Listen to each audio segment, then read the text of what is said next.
बुरका बुरका मत चिल्लाओ, बुरका तो उठेगा ही। और वो गाना गाओ, पर्दा जो उठ गया तो सब भेद खुल जाएगा, फर्जी बेनकाब हो जाएगा।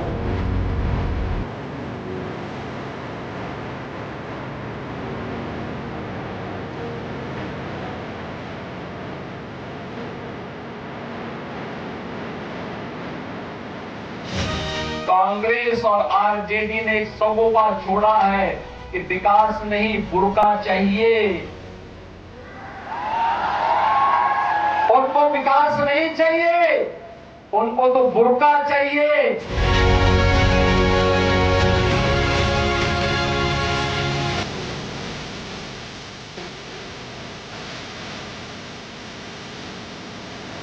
सिंगापुर बन जाना चाहिए था लालू जी यदि काम किए होते। राघोपुर के लोगों को डिनर दिया राहुल गांधी, लेकिन सबका नाम निकल गया कि सब वोटर लिस्ट। तो भाई बताना तो पड़ेगा ना किसकी चोरी है। ये लोग बेसिकली घुसपैठियों को बचाना चाहिए।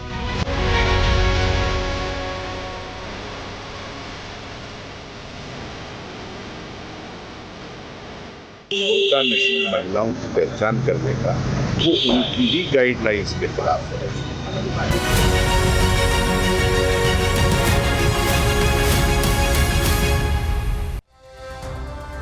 नमस्कार, मैं हूं रमेश भट्ट। बिहार में बुर्का सियासत का मुद्दा बन गया है। दरअसल चुनाव आयोग ने एक व्यवस्था की है जिसके तहत पर्दा नशी को अपनी पहचान दिखानी पड़ेगी। इसके लिए बाकायदा आशा कार्यकर्ताओं को हर बूथ पर तैनात किया जाएगा। अब यही मुद्दा राजनीति का विषय बन गया है। उससे भी बड़ा सवाल, क्या चुनाव में वोटों का ध्रुवीकरण हो, इसलिए इस मुद्दे को तवज्जो दी जा रही है, बढ़ावा दिया जा रहा है। इसी से जुड़े हैं हमारे 4 सवाल। क्या बुर्के में वोटिंग पर गिरिराज सिंह का विरोध सही है? वोटिंग के दौरान बुर्का हटाकर पहचान पर सवाल क्यों? हमारा तीसरा सवाल है, फर्जी वोटरों की पहचान से आखिर कौन डर रहा है? और हमारा चौथा सवाल, फर्जी मतदान का शक तो जांच क्यों नहीं होनी चाहिए? इसी पे चर्चा करने के लिए 4 खास मेहमान को हमने न्यूज नेशन के मंच में आमंत्रित किया है। भारतीय जनता पार्टी से राजीव जेटली, हमारे साथ तहसीन पूनावाला पॉलिटिकल एनालिस्ट, उत्पल बल्लभ साहब राष्ट्रीय जनता दल से, और मेरे साथ एक सहयोगी, मैं कहूंगा हमारे एक मेहमान है स्टूडियो में जिसका नाम मैं अभी नहीं बताना चाहता, और मैं वो परिस्थितियां आपके सामने रखना चाहता हूं कि आखिर 1994 में जब टीएन शेषन साहब मुख्य चुनाव आयुक्त थे, तब से यह व्यवस्था चली आ रही है कि कोई भी व्यक्ति अगर वोट देने जाएगा तो उसे अपनी पहचान बतानी पड़ेगी। अब वो चाहे घूंघट में हो, चाहे उसने बुर्का पहना हो, तो कहीं ना कहीं ये व्यवस्था को तो पालन करना ही पड़ेगा, तभी फेयर एंड ट्रांसपेरेंट इलेक्शन हो सकते हैं। तो इस पर बवाल क्यों मचा है, यही बात पूछ तहसीन पूनावाला साहब मैं आपसे जानना चाहता हूं। आपको लगता है एक व्यवस्था है 1994 से चली आ रही है, उसी व्यवस्था को लागू किया जा रहा है, तो इस पे ज्यादा बवाल नहीं होना चाहिए? थैंक यू सो मच, आपके साथ मुझे शो में शिरकत करने का मौका मिला, इसलिए मैं आपका शुक्रगुजार हूँ। जेन्युइनली मैं अब तक हैरान था कि हिंदू मुसलमान का विवाद क्यों नहीं बढ़ा। आदरणीय गृह मंत्री जब बिहार में थे, उन्होंने घुसपैठिया की बात की। लगातार बीजेपी कोशिश कर रही है हिंदू मुसलमान की बात करने में। आपने भी जो बात शुरुआत में रखी, उसमें आपने बीजेपी के जो बड़े नेता है गिरिराज सिंह वगैरह, उन पे आपने घुसपैठिया की बात की। 2 चीज अलग अलग है, मैं दोनों चीज पे तवज्जो देना चाहता हूँ। सबसे पहले महिलाओं का, चाहे महिला बुर्का में हो, घूंघट में हो, चाहे महिला जीन्स में आए या स्वेटशर्ट में आए वोट करने, सिर्फ चुनाव आयोग के जो अपॉइंटेड लोग हैं, जैसे आपने बताया आशा वर्कर्स या किसी और सरकारी स्कूल वगैरह, सिर्फ महिलाओं को अलाउड है महिलाओं की आईडी चेक करना। पुलिस को और मर्द को अलाउड नहीं है। ये जेंडर और ये रिलीजियस न्यूट्रल है, इसमें बुर्का, घूंघट या बिकिनी का कोई लेना देना नहीं। आप महिलाओं का आईडी सिर्फ जो इलेक्शन कमीशन के ऑफिशियल है वो चेक कर सकते हैं। दिक्कत कहाँ आती है? जब पुलिस चेक करती है। पुलिस को मर्दों की भी आईडी चेक करने का अधिकार नहीं। मैं आपके माध्यम से बताना चाहता हूँ, मान लो आप सर गए कल वोट करने, पुलिस को अधिकार नहीं आपका आईडी चेक करने। सिर्फ वहां पे जो इलेक्शन कमीशन के ऑफिशियल्स उनको, ये सबसे पहले इसकी एक वजह, इसका प्रावधान है, ये कॉन्स्टिट्यूशन में है, ये हमारे कानून में, सेशन साहब ने से सिर्फ ज्यादा जोर से लागू किया था। दूसरी बात पे मैं आता हूँ, जो आपने कहे घुसपैठिया की बात। मान लेते कि बिहार के अंदर घुसपैठी है, इसी घुसपैठियों ने लोकसभा में वोट किया, बीजेपी को सारी सीटें मिली, तो क्या वो चुनाव को रद्द करना चाहिए? अगर घुसपैठिया 2024 के बाद है तो आदरणीय अमित शाह जी आपको आकर आपके सामने माफी मांगकर उनको रेजिग्नेशन देना चाहिए। घुसपैठिया बिहार में कहां से आते? अगर 20 साल से बीजेपी की और नीतीश जी की सरकार है बिहार में और घुसपैठिए, तो 20 साल से आदरणीय अमित शाह जी और नीतीश जी क्या कर रहे हैं कि घुसपैठिया वहां पर रह रहे? तो इन दोनों मुद्दों को जबरदस्ती ठीक है। मैं राजीव जेटली साहब से, आपने बहुत ही महत्वपूर्ण विषय उठाया है, मुझे लगता है राजीव जेटली साहब इसका बेहतर जवाब दे देंगे। और आपने सही कहा, 20 साल से राज्य में आपकी सरकार, 10 साल से ज्यादा केंद्र में आपकी सरकार, तो ये तो आपकी जिम्मेदारी बनती है। अगर एक भी घुसपैठिया भारत के भीतर आ रहा है, उसकी जवाबदेही और जिम्मेदारी आपकी बनती है राजीव जेटली साहब।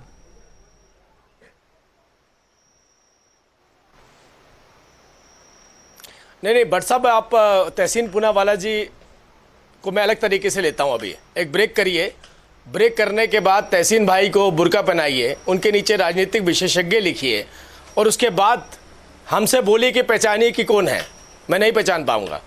जब मैं डिबेट में नहीं पहचान पाऊंगा तो मैं वोट में कैसे पहचानूंगा? मैं जब ये अपना वोट कास्ट करने के लिए जाएंगे तब सरकारी व्यवस्था में लोग कैसे पहचानेंगे? हमारा तो केवल एक ही बात है, हमने तो एक ही बात रखी है कि कोई भी व्यक्ति जो वोट देने के लिए जा रहा है, अगर आंगनवाड़ी वर्कर उनको देखना चाहे कि ये वैलिड वोटर है या इनवैलिड वोटर है, या दूसरी बार वोट करने आ रहा है या तीसरी बार वोट करने आ रहा है, और कितनी बार वोट कर चुका है, सर उन्होंने या वो यहाँ का है मुद्दा भी नहीं उठाया है, वो क्या कह रहे हैं? प्रदेश से आया। अरे राजीव जेटली साहब, आप बिल्कुल ठीक कह रहे हैं। वो कह क्या रहे? वो कह रहे साहब 20 साल से आप राज्य में हैं, 10 साल से ज्यादा समय में आप केंद्र में हैं, अगर घुसपैठिए आ रहे हैं तो जिम्मेदारी और जवाबदेही किसकी है भाई? बीएसएफ किसके अंडर है? राज्य की पुलिस किसके अंडर है? अरे तो हमने जब आप ये सोचिए कि हम अपने देश के अंदर ही बुर्के की लड़ाई लड़ रहे हैं, अपने देश में अपने देश के नागरिकों को नहीं पहचान पा रहे हैं, वो भी उसकी एक ही वजह कि वो बुर्के के अंदर वोट करके जाएंगे, एक सरकार चुन के जाएंगे। वो चुनने वाले कौन लोग हैं? वो कहीं महाराष्ट्र से पूनावाला साहब आ रहे हैं, वो केरला से आ रहे हैं, वो आजमी आ रहे हैं, वो कौन लोग आ रहे हैं? अरे कोई भी बुर्का पहन के आएगा, फ्लाइट में बैठेगा और बिहार में आकर वोट करके चला जाएगा। जेटली साहब एक बात उन्होंने कही, साहब इन्हीं ने तो आपको 2024 में सत्ता में पहुंचाया केंद्र की। वो क्या गलत कह रहे हैं? बात तो बिल्कुल जायज है, बिल्कुल सटीक है।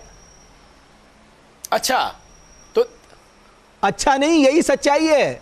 नहीं बिल्कुल इन्होंने ही पहुंचाया, बुर्के ने पहुंचाया भाई। हम अरे भाई मैं तो कह रहा हूं आपसे, बुर्का हटा करके वोट करिए ना, बताइए हमने आपको वोट किया है, अपना चेहरा दिखा कर। हम नहीं कह रहे कि हमने आपका चेहरा नहीं देखना है, ठीक है, अब उस अधिकारी ने आपका चेहरा देखना है कि आपने भी एक बात सही कही कि अगर कोई बुर्के में है या घूंघट में है, अगर उसको आइडेंटिफाई करना है तो उसके हमारे एक चैलेंज तो है साहब, कैसे उसको आइडेंटिफाई करेंगे?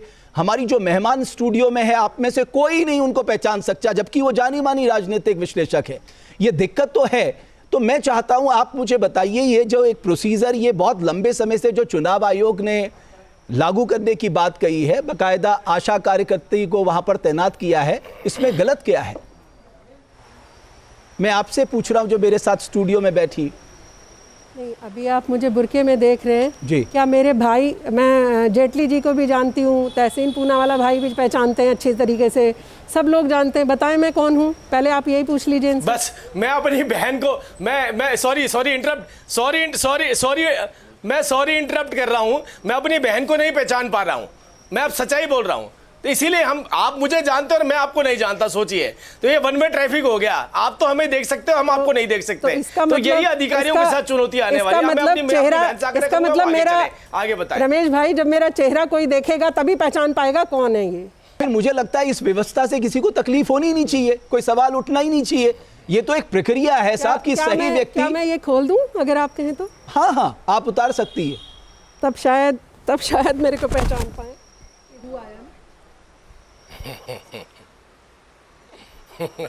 रुक, अगर आपको दिक्कत है मैं अपनी सहयोगी को बुला सकता हूं। देखिए कि मुझे कितनी मशक्कत करनी पड़ी है ये उतारने के लिए। और आप देख रहे हैं कि मैं ऐसे रहती हूँ, और ये भी मैं अभी उतारूंगी तो और अच्छे से पहचान पाएंगे मुझे सब लोग। नहीं, आपको पहचानने लग गए मुझे लग रहा है आप लोग। जेटली भाई साहब से पूछिए, आप पहचान रहे हैं शबनम खान को या नहीं? और तहसीन पूनावाला भाई भी शायद पहचान जाएंगे। हम रोज मिलते माफी हैं चाहता हूं लगभग, अगर और नहीं तो हर ओकेशन पे। और मैं बोल रही हूँ कि मैं बोल रही हूँ कि ये जो अब आप मुझे शबनम जी एकदम तहसीन भाई को दे दीजिए, तहसीन भाई को दे दीजिए, और रमेश जी से। अच्छा रमेश भाई, अब मुझे बताइए, अब अच्छा लग रहा है जब आप सब लोग मुझे पहचान पा रहे हैं। हमारी बहन बैठी हुई है शबनम खान जी। अगर कहीं पर मैं पासपोर्ट बनवाने जाऊं या मैं कोई किसी भी जगह अपना स्कूल में एडमिशन लेने जाऊं, जब मेरी फोटो चाहिए होती है तो वोट डालने में विपक्षियों को क्या प्रॉब्लम हो जाती है कि नहीं नहीं हम मुसलमान बहनों का। आप कौन है भाई मुसलमान बहनों के ठेकेदार? आपने क्यों जिम्मेदारी ले रखी है कि मैं ऐसे ही जाऊंगी वोट डालने? क्यों जाऊंगी मैं ऐसे? अगर आप हमारे हितैषी होते, अगर आप बहनों के, मुस्लिम बहनों के हितैषी होते, तो आप कहते उतरवाइए बुर्का। क्यों पहनेंगी मेरी बहनें बुर्का? इज्जत के साथ, रेस्पेक्ट के साथ, उनकी तरफ कोई आंख उठाकर भी नहीं देखेगा। जैसे जो बहन आना चाहती है वोट डालकर आनी चाहिए, तब तो मैं मानती हाँ आप मुसलमानों के हितैषी हैं। पर आप तो हमारे पीछे ही पड़े। स्कूल में भी पहनो, स्कूल में भी हिजाब लगा कर ही बैठो बहनों। क्यों? क्योंकि आपको हमारे ऊपर राजनीति बांधनी है। आपको हमसे कोई लेना देना नहीं है। आपको शबनम जी माइक लगा दीजिए, माइक लगा लीजिए। हाँ, इस पर आपको हमें कोई अपलिफ्ट नहीं करना है। आपको सिर्फ अपनी वोट बैंक की राजनीति करनी है और एंजॉय करना है कि हमारी सत्ता आ जाए। बस किसी भी तरीके से मुस्लिम बहनों को ये लबादे ओढ़ने पड़े तो उड़ा दो। आपका तो बस नहीं चल रहा, वरना पुरुषों को भी पता नहीं क्या क्या उड़ा के लेके जाते। यही सच्चाई है। मैं बचपन से देख रही हूँ विदेशी, ये जितनी भी विपक्षी पार्टियां हैं, सारी की सारी मुसलमानों को अपलिफ्ट करने की कभी बात नहीं करती। तहसीन पूनावाला साहब, क्या आपके सर में दर्द है क्या, या ठीक है आप? नहीं, आप प्लीज खत्म कीजिए बात, फिर मैं बोलता हूँ। नहीं, आप बोलिए ना, प्लीज बोलिए। नहीं, शबनम को बोलने दीजिए ना, प्लीज वो बोल रही थी। प्लीज, मैं किसी को इंटरप्ट नहीं करना चाहता। पर मैं एक ही रिक्वेस्ट है मेरी कि हम जनरल स्टेटमेंट्स देखते। I don't want to be a part of this. मैंने कहा मैं नहीं चाहता हूँ कि कोई बुर्का पहने। मेरी माँ नहीं पहनती, मेरी माँ मुसलमान है। मैं ऑपोजिशन को आपके शो पे रिप्रेजेंट कर रहा हूँ। इस तरह की जेनरिक स्टेटमेंट जो पहली स्टेटमेंट में थी, उसको पूरी तरह से उसको निकाल दिया गया। मैंने शुरुआती स्टेटमेंट में ये कहा, किसी भी महिला को जो पहनना है, बुर्का पहनना है, स्वेटशर्ट पहनना है, स्पगेटी पहनना है, शर्ट पहनना है, टॉप पहनना है, वो उसका स्पोर्ट्स वेस्ट पहनना है, उसका अधिकार है, वो पहनकर जाए वोट करने। और मुसलमान लड़की पहनकर जाए, किसने रोका है? मेरा पॉइंट अलग है। उस पॉइंट को छोड़कर आपको सिर्फ किसी को अपनी बात करनी हो, रखिए। मेरी बात का जो जवाब है, लेकिन कोई भी महिला अगर वो स्पोर्ट्स वेस्ट में आए या बुरखे में आए, सिर्फ महिला अधिकारी ही उनकी आईडी चेक कर सकती है। ये कानून है। ये तो व्यवस्था। और दूसरा, एक सेकंड, जो आशा कार्यकर्ता है, मैं अपनी बात खत्म कर दो। मतलब इसलिए मैं नहीं बोल रहा था, अगर मैं बोलता हूँ अपनी बात खत्म कर दो। मैं बिल्कुल मानता हूँ ये व्यवस्था कर गई। ये व्यवस्था पहली बार बिहार में नहीं हुई है। तो आशा बहनें पुरुष है क्या? मैं आपसे पूछ रही हूँ तहसीन भाई, आशा बहनें पुरुष है क्या? Thank you. नहीं तहसीन भाई, अरे तहसीन भाई आप अपनी बात करिए, एक मिनट से। मैं अपनी बात रख दूं। हाँ प्लीज रखिए। अगर क्या होता है, सेम चीज चौथी बार कह रहा हूं, तो मैं दोबारा से कहता हूं क्योंकि इट बिकम्स इरिटेटिंग, तो मैं दोबारा से कहता हूं। आशा महिला हो, आशा केंद्र में काम करने वाली महिला हो या स्कूल में काम करने वाली महिला हो, महिलाओं को सिर्फ महिला चेक करे। चाहे महिला स्पोर्ट्स वेस्ट में आए या बुरखे में आए, देयर इज नो प्रॉब्लम। मुसलमान महिला स्पोर्ट्स वेस्ट में जिम के बाद आए, देयर इज नो प्रॉब्लम। ये बात क्लियर हो गई। अब हम आते, यार देखो, मैं ऐसे नहीं कर सकता। मैंने भट्ट साहब पहले संजीव को कहा था, आप मुझे मत बुलाइए। आई नेवर आस्क्ड यू कि आप मुझे बुलाए। मैं बोल रहा तो मुझे बोलने दीजिए ताकि फ्लो ना टूटे। ये ट्रोलिंग के लिए मैं नहीं आता हूं। मैं उनकी बहुत रिस्पेक्ट करता हूं। मैं बीच में नहीं बोल रहा। इसमें ट्रोल करने की कोई बात नहीं है भाई। आप कुछ बोलेंगे तो एटलीस्ट एक मिनट, एक एक करके। ठीक है तहसीन साहब, आपकी बात पूरी करिए। कर रहा हूं, ना शो मजा आ रहा है, ना शो को फायदा हो रहा है, ना आपको फायदा हो रहा है। मैं कुछ बात कर रहा हूं। शबनम जी एक मिनट, हाँ प्लीज बोलिए। तहसीन भाई बोलिए। करता हूं शबनम जी, 3 पॉइंट बोल लीजिए भाई। कोई लड़की, thank you, I really appreciate this. कोई लड़की, मुसलमान लड़की भी कुछ भी पहन कर आए, नो प्रॉब्लम। पहला क्लैरिफिकेशन, कोई लड़की, मुसलमान लड़की भी कुछ भी पहनता है, सिर्फ महिलाओं को चेक कर सकती है, महिला अधिकारी, चाहे वो आशा केंद्र की हो, कहीं और की हो। पुलिस को, ना पुलिस की महिलाओं को, ना पुलिस के पुरुषों को अधिकार है किसी को चेक करना। तीसरा पॉइंट, यह व्यवस्था पहली बार बिहार में नहीं हो रहा है। चौथा पॉइंट, यह व्यवस्था पहले से भारत में था, हर चुनाव में हर जगह पे होता है। और पांचवा पॉइंट, मैंने घुसपैठिया का बोला, इसमें मुझे नहीं लगता क्यों आपको बुर्का पहनाने कोई मजबूर कर, आपको पहनना है पहनिए, नहीं पहनना है मत पहनिए। ठीक है, ठीक है तहसीन भाई, आपने अपनी बात रख ली। मैं उत्पल बल्लभ साहब को भी लाना चाहता हूं। उत्पल बल्लभ साहब, मैं आपसे जानना चाहता हूं कि जब एक व्यवस्था यहां पर चुनाव आयोग ने की है और बहुत लंबे अरसे से व्यवस्था चली आ रही है, तो मुझे लगता है हर किसी को इसका स्वागत करना चाहिए कि सही लोग जो हैं वो वोट कास्ट करें। नहीं, दिक्कत यह है कि कई लोगों को यह लग रहा है कि यह गलत है, ध्रुवीकरण करने के लिए किया जा रहा है। नहीं, कई लोग नहीं, किसको लगता है? नहीं, कई लोग नहीं, किसको लगता है कि यह नहीं होना चाहिए? तो आप इसके पक्ष में है ना, आप इस व्यवस्था के पक्ष में है ना? जो मना कर रहे हैं उनको लगता है। नहीं, पहले बताइए कि विपक्ष में कौन है, कौन इनका विरोध किए हैं, उसके बाद तय होगा यह बात। समाजवादी पार्टी ने कहा था, मैं अब आप पूछना ही चाहते, समाजवादी पार्टी की ओर से कहा गया। इसको आप सुनिए, सुनिए ना, आप बिहार में चुनाव हो रहा है, आप सुनिए ना। आप समाजवादी पार्टी के प्रवक्ता को बुला लीजिए और उनसे वो पूछ लीजिए। मैं समाजवादी पार्टी का प्रवक्ता नहीं हूं, मैं राष्ट्रीय जनता दल का प्रवक्ता हूं और हमारे पार्टी से किन्होंने किस तरह का कोई स्टेटमेंट नहीं दिया। लेकिन ये जो प्रोपेगेंडा है इसको सुनिए, ये कौन कह रहे हैं? ये गिरिराज सिंह कह रहे हैं, जो टेक्सटाइल मिनिस्टर है। बुर्का भी कपड़ा से बनता है और घूंघट भी कपड़ा से बनता है, लेकिन ये कपड़ा इतना महंगा हो गया है कि ना तो गरीब महिलाएं घूंघट कर पा रही हैं, ना बुर्का पहन पा रही हैं। और टेक्सटाइल मिनिस्टर के रूप में गिरिराज सिंह बिहार में क्या काम कर पाए अपने विभाग से? वो ठीक है, मैं गिरिराज सिंह पे आता हूं, लेकिन मैंने जो कहा ना, समाजवादी पार्टी इसका विरोध कर रही थी, तो भेद खुल जाएगा। समाजवादी पार्टी, सुन लीजिए, प्रोपेगेंडा मत कीजिए। उन्होंने कहा कि पर्दा उठ जाएगा। उत्पल बल्लभ साहब, उत्पल बल्लभ साहब, प्रोपेगेंडा नहीं कर रहा हूं मैं, आपसे सिर्फ ये कह रहा हूं, ये मनोहर लाल धाकर का नाम सुने, जो पर्दा उठाते हैं। वो पर्दा उठाते समय महिलाओं को नहीं देखते हैं कि हिंदू है कि मुसलमान, इज्जत और आबरू से खेलने वाले लोग। मनोहर लाल धाकर, मध्य प्रदेश के मंदसौर, नाम सुने हैं?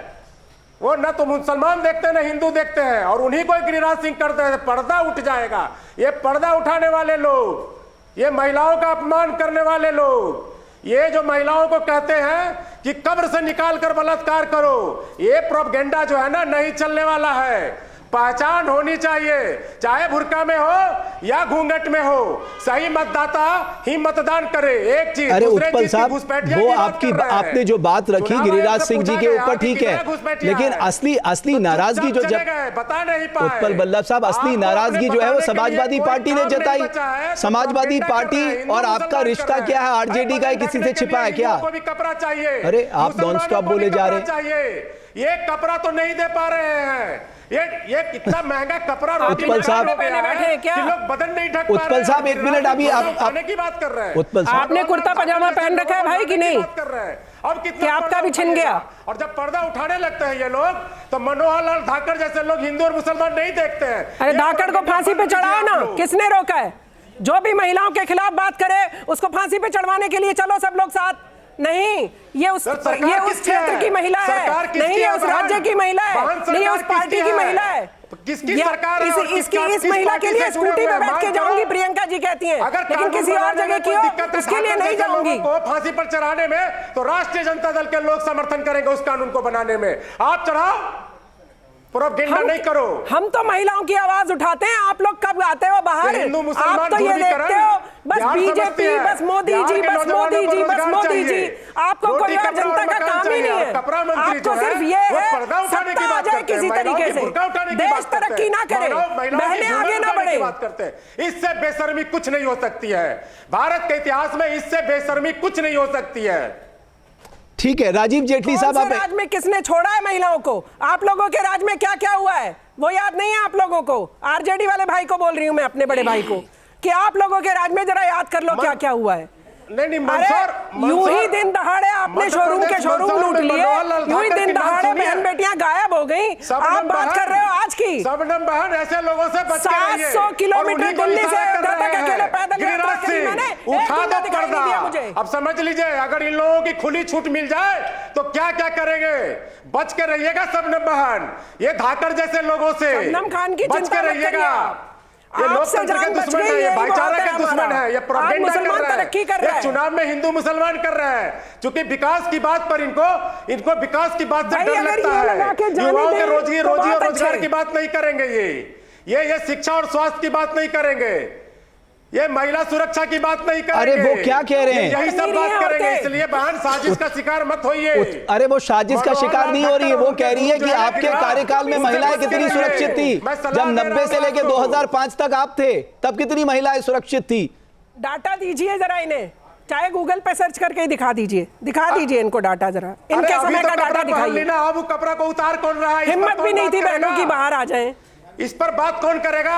अरे डाटा नहीं, तस्वीर दिखाऊंगा। बड़ी बेशर्मी वाली तस्वीर है, दिखा नहीं सकता हूं। मैं उतना बेशर्म नहीं हूं, मैं गिरिराज जैसा बेशर्म नहीं हूं। वो भी देख के खुश हो रहे हो, शर्म आनी चाहिए। आपके टीवी पर चलाने लायक, आपके टीवी पर चलाने लायक नहीं है, आपके टीवी पर कहने लायक नहीं है। आपके टीवी पर चल रही है ना। कीजिए, लेकिन हिंदू मुसलमान बंद कीजिए, लेकिन मुसलमान को भी रोजी अरे उत्पल साहब एक मिनट सुनिए, इसमें हिंदू मुसलमान कहां से आ गया? स्वास्थ्य चाहिए, डरते हैं इस बात से, भागते हैं इस बात से।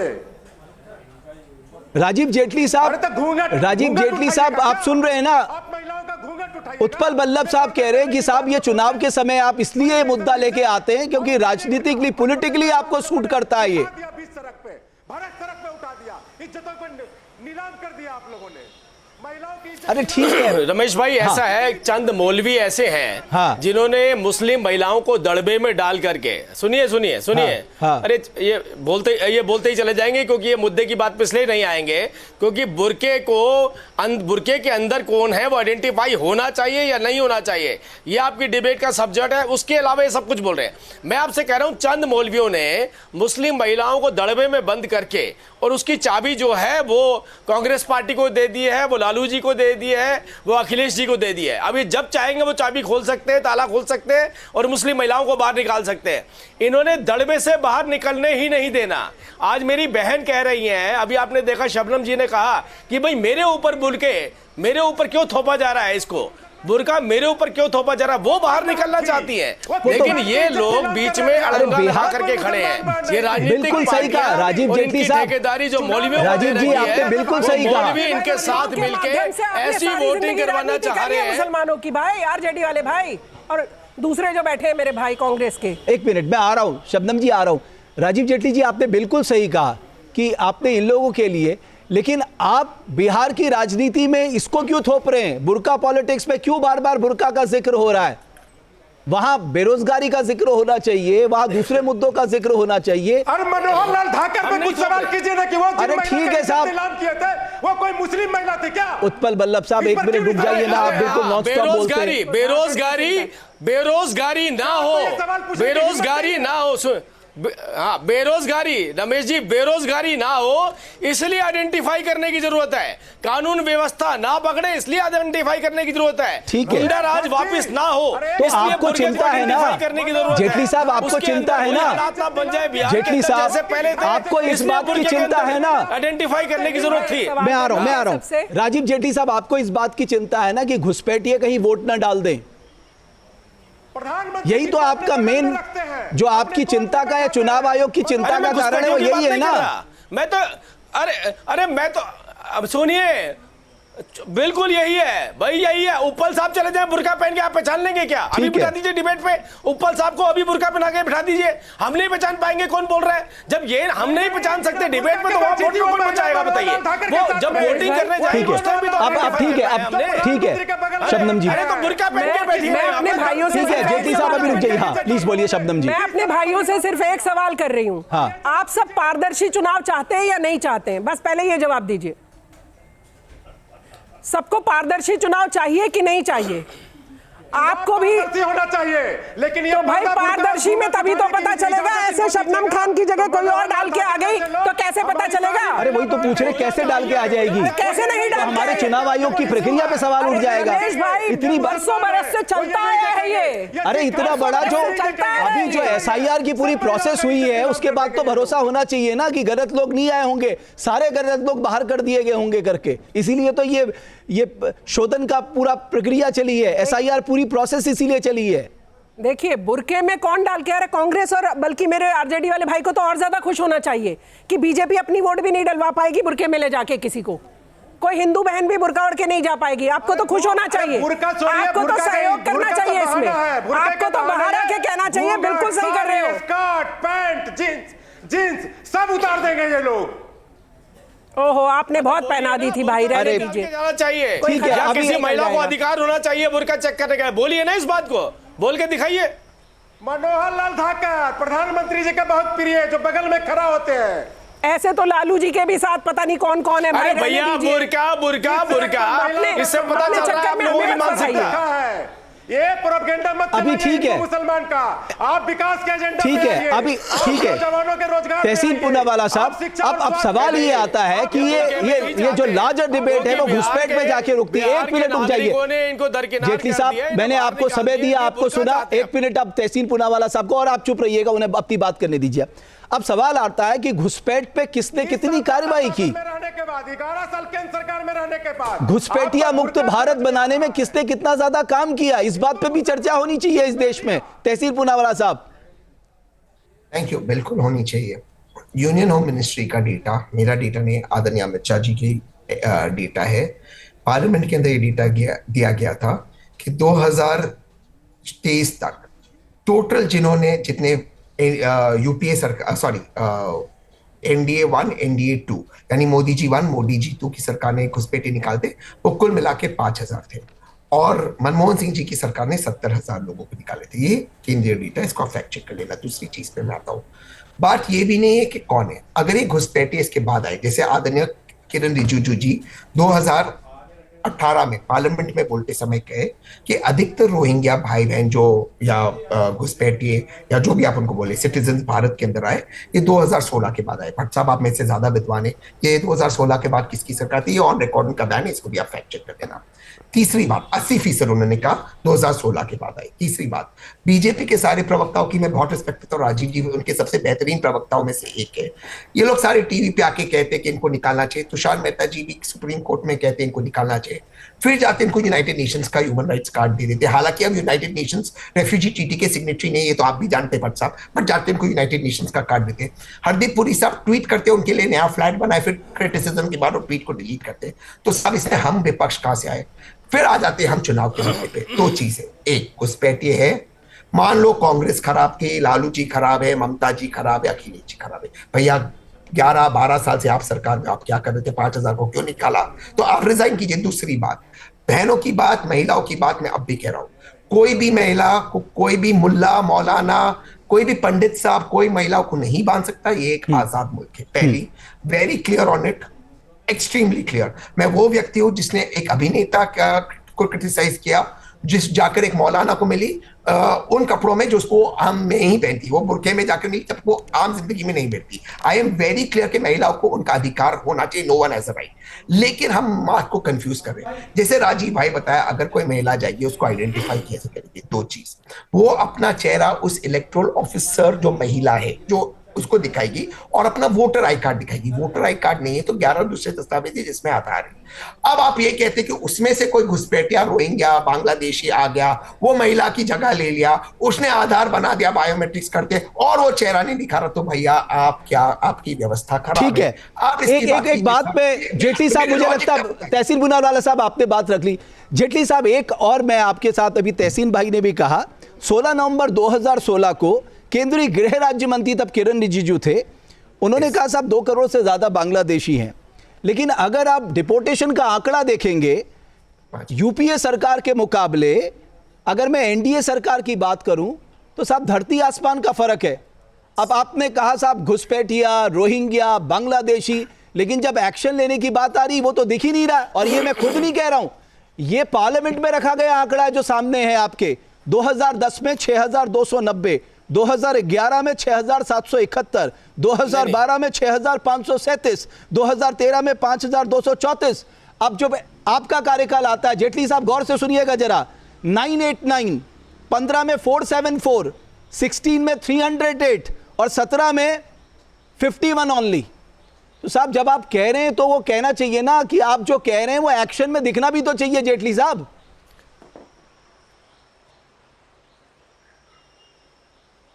बिल्कुल बिल्कुल बिल्कुल रमेश भाई, सबसे पहली बात, ये रोहिंग्या जब आए थे उस वक्त पे तीन ऐसे देश थे हमारे चारों तरफ, हमारी दो तरफ, जो इस्लामिक देश थे, वो चाहे बांग्लादेश हो चाहे पाकिस्तान हो।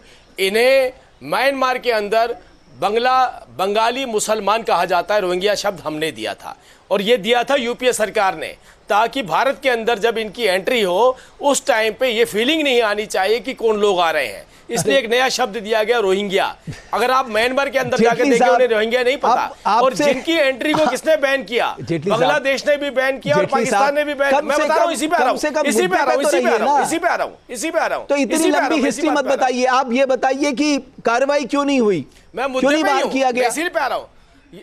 नहीं, आपको ये पता होना चाहिए, आपको ये पता, मैं बता रहा हूं आपको ये पता होना चाहिए कि जो करोड़ों लोग, अब तो करोड़ों की संख्या हो चुकी थी, यूपीए की सरकार में भारत में आए थे, और ये आंकड़ा दे रहे 30,000 का भेजने का। अरे भाई, इनवाइट करने वाले तो आप ही थे। उसके बाद हमने डिटेंशन सेंटर में भेजा, बाकायदा लिस्ट बनाई, और ये सभी राजनीतिक पार्टियां थी जिन्होंने इस बात का विरोध किया कि इन्हें भारत से बाहर नहीं भेजना। लेकिन हमारी एनडीए सरकार इस बात को लेकर के कटिबद्ध थी कि कोई भी व्यक्ति जो घुसपैठिया उसको भारत में हम अलाउ नहीं करने रहने के लिए। अभी एसआईआर के ऊपर बात हुई, उस पर भी देखिए विरोध किसका था, कांग्रेस पार्टी का था। उस पर भी विरोध किसका था, आरजेडी का था। ये सभी जो यूपीए के अलायंस पार्टनर है उनका था। मतलब ये नहीं चाहते कि जिनको ये लेकर के आए हैं उनको यहां से बाहर भेजा जाए। हमारी लिस्ट और हमारा गृह मंत्रालय इसके ऊपर कार्य कर रहा है। भारी तादाद के अंदर डिटेंशन सेंटर में रखा गया है। जब उनके डेपुटेशन की बात आती है, डिपोर्ट करने की बात आती है, उसके लिए विदेश मंत्रालय सक्रिय रूप से कार्य करता है। राजीव जी,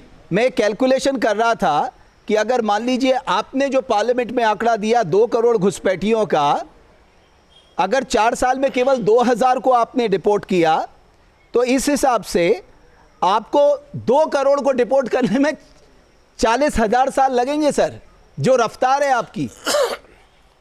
मतलब विकसित भारत तक भी हम नहीं, विकसित भारत तो 2047 तक बनेगा सर, मानते हैं, इतना लंबा समय लगेगा। अरे नहीं करें रमेश भाई डिस्कशन इस बात पे हो जाए कि 2 करोड़ सर, डिस्कशन इस बात पे ही होगी जो मैं बता रहा हूं आपको। 2 करोड़ रेड कार्पेट नहीं दे सकता, आपको इन सवालों का जवाब देना ही पड़ेगा। ये सभी राजनीतिक पार्टी इन्होंने बिल्कुल नहीं, इन्होंने कहा कि इतनी तादाद बढ़ा देंगे कि इनको डिपोर्ट करना मुश्किल हो जाए। लेकिन हम इस बात के लिए कटिबद्ध है, क्या डिटेंशन सेंटर में रखना पड़े, आसाम में रखना चाहे, दिल्ली में रखना पड़े। अरे हमारे तो डिटेंशन सेंटर भी बढ़ते चले जा रहे हैं। अगर आप कह रहे हैं, सार्वजनिक मंचों से कह रहे हैं, तो आपका एक्शन भी तो दिखने चाहिए। रमेश भाई, जेटली भाई, अभी मैं जेटली भाई की बात से इत्तेफाक नहीं रखती हूँ। सरकार अगर अपनी पर आ जाए तो रोहिंग्या क्या होते हैं, जिनको चाहे जितने चाहे भगा सकती है। लेकिन अगर सिर्फ आप राजनीति के तहत इन बातों को उठा रहे और बिठा रहे, फिर यहाँ प्रॉब्लम आती है जो आप आंकड़ा दे रहे हैं कि 2,000 गए, 1500 गए। ये सिर्फ दिखाने के लिए मत करिए। ये मेरे आंकड़े नहीं है, ये केंद्रीय गृह राज्य मंत्री ने पार्लियामेंट में हमारे देश के प्रधानमंत्री की इच्छा शक्ति बेहद मजबूत है।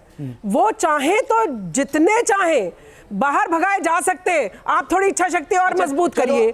जेटली साहब से एक और निवेदन कर लेते हैं, देश के जनमानस के सामान्य ज्ञान को बढ़ाने के लिए। जेटली साहब, बिहार में कितने घुसपैठिए, कम से कम ये तो बता जाइए हमारे दर्शकों को।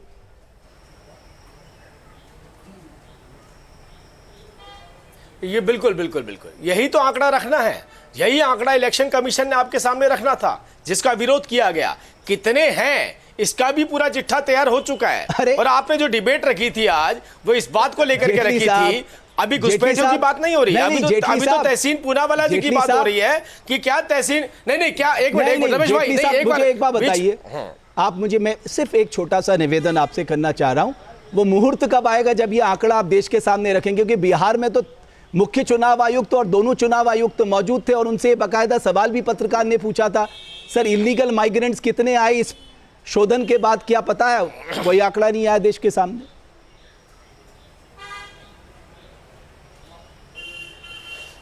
देखिए, आप तो आरटीआई लगा सकते हैं, गृह मंत्रालय बकायदा इस आंकड़े को जारी करता है, इलेक्शन कमीशन ने जो एसआईआर बनाया उसके हिसाब से उस आंकड़े को आपके सामने लगाने क्यों जाएंगे? होते हुए अगर मुझे आरटीआई लगानी पड़ी मेरे बड़े भाई बैठे हुए हैं तो वहां क्यों जाए हम आरटीआई लगाने? बीजेपी अरे नहीं रमेश भाई एक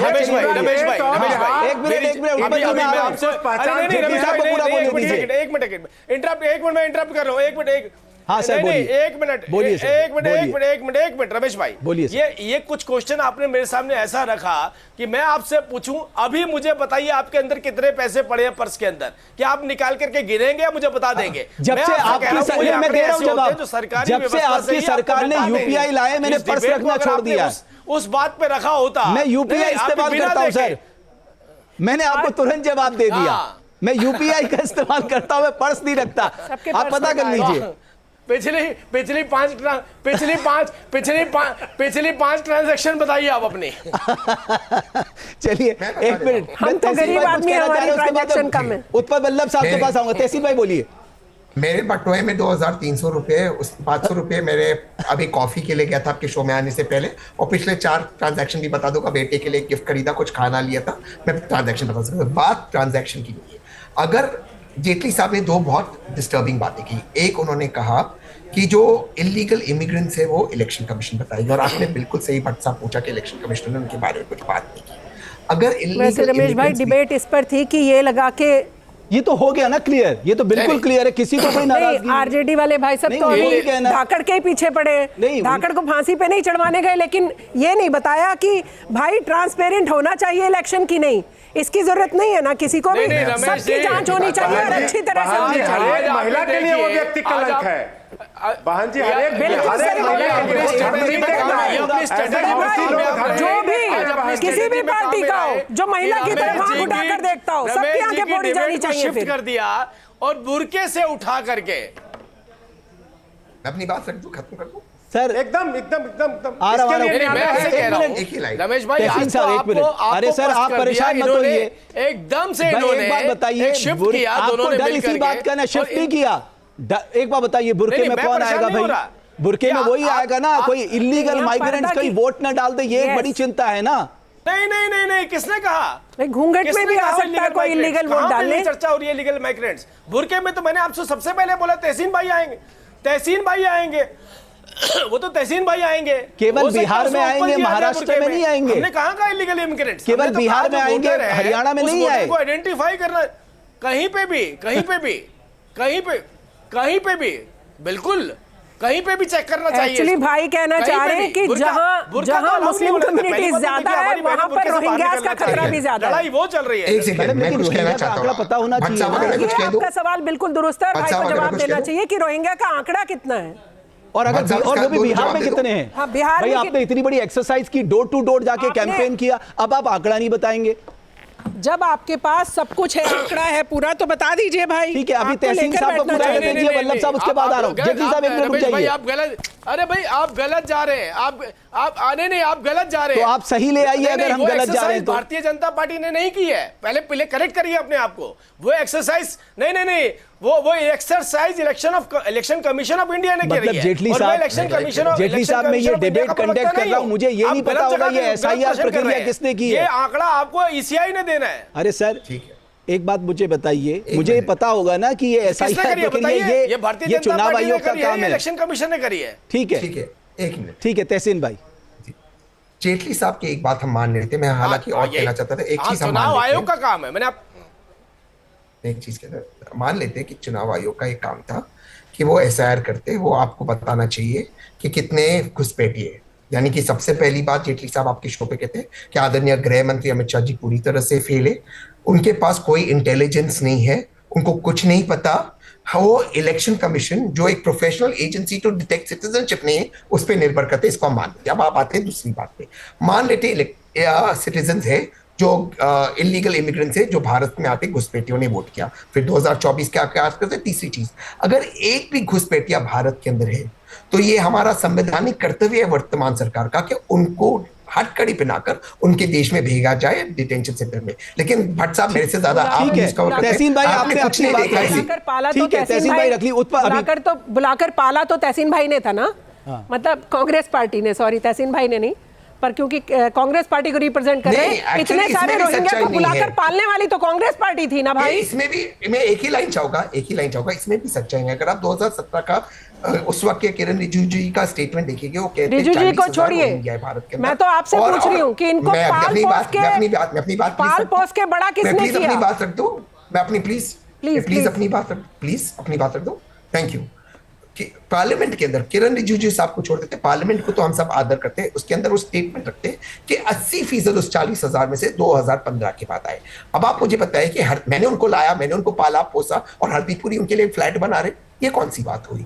मैंने उनको पाला पोसा लेकिन अमित शाह जी उनको घर के बाहर नहीं निकाल सकते, ये कौन सी बात हुई? यानी कि तहसीन पुनावाला अमित शाह जी से ज्यादा ताकतवर रखती है। मैं इसलिए कह रहा हूँ आदरणीय अमित शाह जी आए और आकर माफी मांगे भट्ट साहब से, रिजाइन कर देना। और क्या कह रहा हूं मैं? ठीक है, एक बार मैं हम तो लेकर के आएंगे, अब चुनौती आपके लिए खड़ी करेंगे कि हाय मुसलमानों पे अत्याचार हो गया। ठीक है बल्लभ साहब, लेकिन एक मुद्दा वही है कि किसी को ये एक सामान्य प्रक्रिया है, जरूरी प्रक्रिया है, निष्पक्ष चुनाव के लिए बहुत जरूरी है और सबको दिल खोल के इसका स्वागत करना चाहिए, जिसमें आरजेडी भी है। माना आपका समीकरण एमवाई है, लेकिन बावजूद उसके भाई एक फेयर चुनाव का कौन पक्षधर नहीं हो सकता? क्या है? सुन लिया जाए,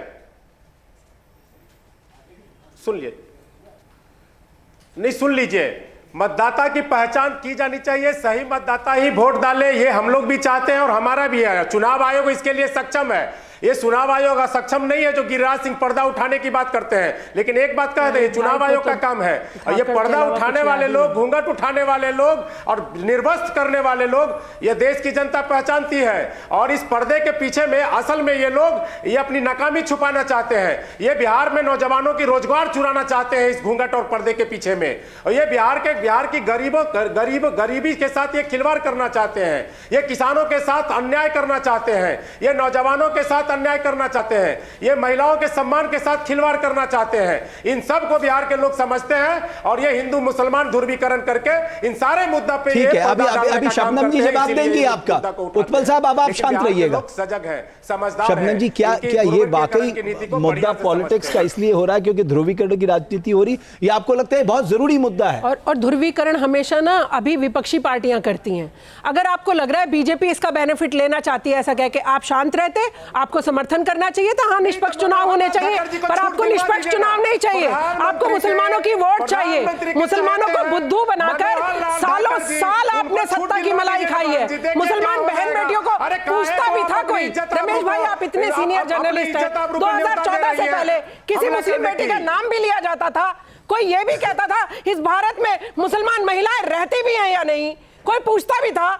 2014 के बाद कोई ना कोई मुस्लिम महिला आगे आई है, बढ़ी है, सरकार ने भी सहयोग किया है। आप लोग तो 4-5 चंगू मंगू मुल्ला पकड़ के रखते थे, बिल्कुल खराब शब्द लगे। सच्चर कमेटी की रिपोर्ट आई ना इस देश में 2006 में, दलितों से सच्चर कमेटी की रिपोर्ट आई इस देश में। सारी जिंदगी इन्होंने मुसलमान बहनों का तो नाम भी नहीं लेने दिया। 4-5 चंगू मंगू मुल्ला पकड़ के रखे, उन्हें अचकन पहनाई, दाढ़ी बढ़वाई, टोपी लगवाई और कहा तुम हमारी मुसलमानों की वोट बेच के जाओ, तुम्हें मिलेगा, मुसलमानों को कुछ नहीं मिलेगा। इंदिरा गांधी जी ने 15 पॉइंट प्रोग्राम्स लागू किया। 2006 में सच्चर कमेटी ने कहा हालात पहले से ज्यादा मुस्लिमों के खराब हो गए, भाई इसकी जिम्मेदारी कौन लेगा? लेनी तो पड़ेगी। अपलिफ्ट नहीं करना, इनको सिर्फ उनको गेंद की तरह घुमाना है, मुसलमानों के साथ खेलना है। और जो ये वल्लभ साहब एक ही नारा लगाने में लगे, तब से एक ही बात को दोहरा रहे हैं, वो बच नहीं सकते क्योंकि यूनाइटेड प्रोग्रेसिव अलायंस का एक बड़ा हिस्सा ये भी थे। इसलिए जो मुस्लिमों के आर्थिक सामाजिक हालातों की बात है, उसके लिए सीधे तौर पे आप जिम्मेदार हैं। आप तो सीधे क्यों नहीं आपने रंगनाथ मिश्रा आयोग की और मुसलमानों को अपलिफ्ट नहीं होने दिया? रंगनाथ मिश्रा आयोग सिफारिश लागू की जिसमें उन्होंने रिजर्वेशन की बात की। रमेश भट्ट जी रमेश भट्ट जी ये प्रोपेगेंडा नहीं चला तो आप लगे विपक्षियों पे आरोप करने, वो विपक्षियों पे जो इसमें आरोप की क्या बात है? जो सच अरे है इस पे आरोप की क्या बात है? एक बात बताइए, क्या सच्चर कमेटी ने अपना सच इस देश के सामने मुस्लिमों का सच नहीं रखा?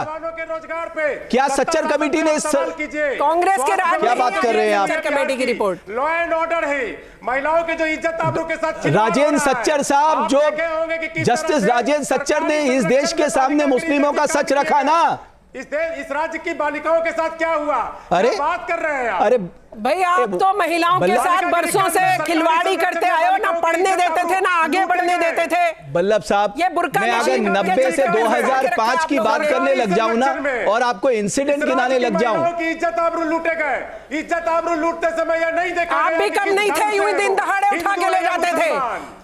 जरा बिहार के बारे में थोड़ा पीछे जाइए, याद करिए, इन्हें याद दिलाइए 1990-2005। अभी बहुत इनको चिंता हो रही है। इनसे पूछिए, मुसलमान भागलपुर दंगा हुआ, कितना मुसलमान मारा गया? क्या किया आपने उन लोगों के लिए? बिहार में कितने दंगे हुए, मुसलमान मारा गया, क्या दिया आपने मुसलमानों को? यहाँ पे बैठ के मुसलमानों के ठेकेदार बन जाते हो। बस हिजाब लगवाने के लिए मुसलमानों के ठेकेदार हो आप लोग। मैं उस कम्युनिटी से आती हूँ, मैं जानती हूँ अच्छी तरीके से आप लोगों ने किस तरह से मुसलमानों का शोषण किया है। आपने किस तरह से मुसलमानों को बेवकूफ बना के वोट लिए उनकी। आज मुसलमान जब जागरूक हो रहा है, धीरे धीरे आगे बढ़ रहा है और कह रहा है नहीं मैं किसी के चंगुल में नहीं आऊंगा, मैं अपनी तरह से वोट करूंगा, तो आप कह रहे हो नहीं हिजाब में फंसा के रखो, नहीं इनको इसमें फंसा के रखो, पढ़ लिखना जाए। ठीक है, शबनम जी, उत्पल बल्लभ साहब, राजीव जेटली साहब, तहसीन पूनावाला साहब, आप चारों का मैं बहुत धन्यवाद और शुक्रिया अदा करता हूं इस चर्चा में जुड़ने के लिए। हमारी चर्चा में आज के लिए बस इतना ही।